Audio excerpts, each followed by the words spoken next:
How's it going, everybody? Welcome back to Elvis Junction Reviews. Today we're looking at another Walthers Mainline product. We're looking at a Walthers Mainline 60-foot PS Auto Parts Boxcar for the Cotton Belt SSW number 62862. Here it is inside this lovely Walthers Mainline box, that lovely blue. Let's not waste any time and get it open here. If I can get my thumb in there. Here we go. And let's slide it out of the box. We have another issue of packaging I don't like. Seriously, why is this? How is that appealing? I don't like that. I hate it. But anyway, here it is in this box, or at least in the packaging, and let's just very quickly slide it out. And there we go. Alrighty, so now let's get into a little bit of history about this car. So, the 60-foot auto box car. These were created back in the 1960s when the production of cars was really ramping up and getting more and more crazy. And well, the auto companies needed their parts, but they couldn't really, but it seemed a lot more economical to ship them in a bigger bulk load than instead of on a truck trailer, when you can ship it in a big 60-foot box car instead of like a 40-foot trailer, which is what they used to have at that time.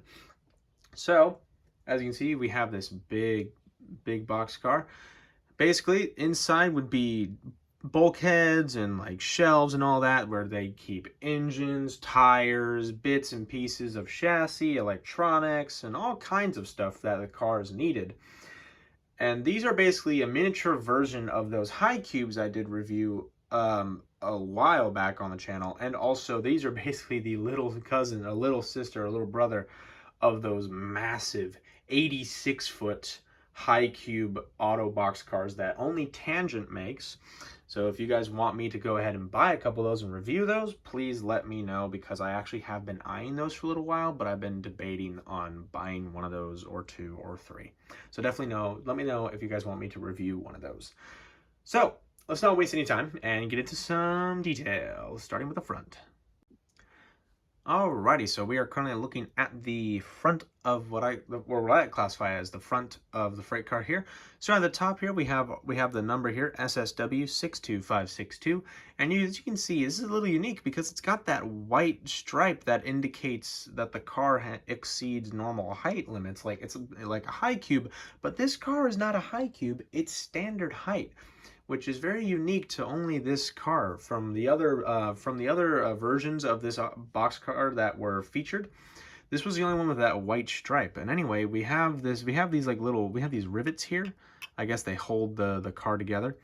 Moving our way down, we have some more corrugation. We have step ladders on either side of the car. We have our brake wheel. Here's our tack board for bad orders.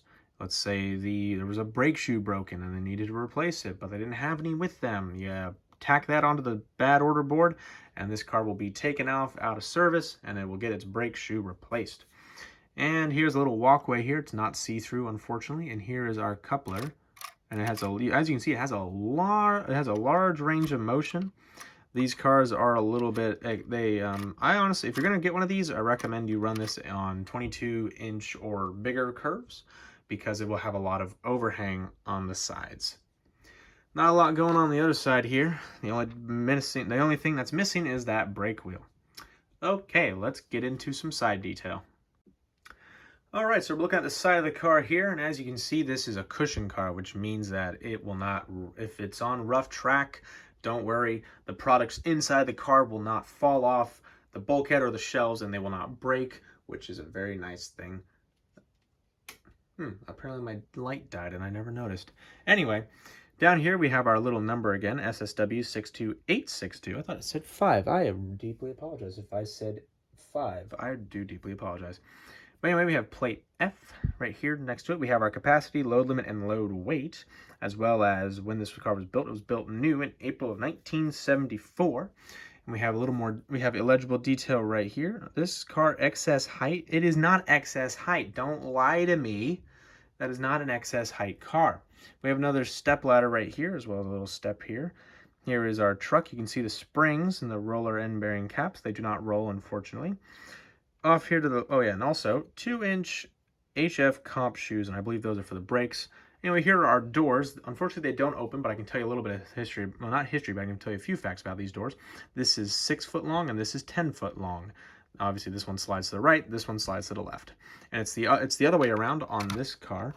On the other side here, actually it's not, but it looks, yeah, but no. If you were to look at this from this way, the 10-inch on this side is in front, the 6 inches on this side. I'm sorry, I'm saying these in the wrong words. These are foot-long doors.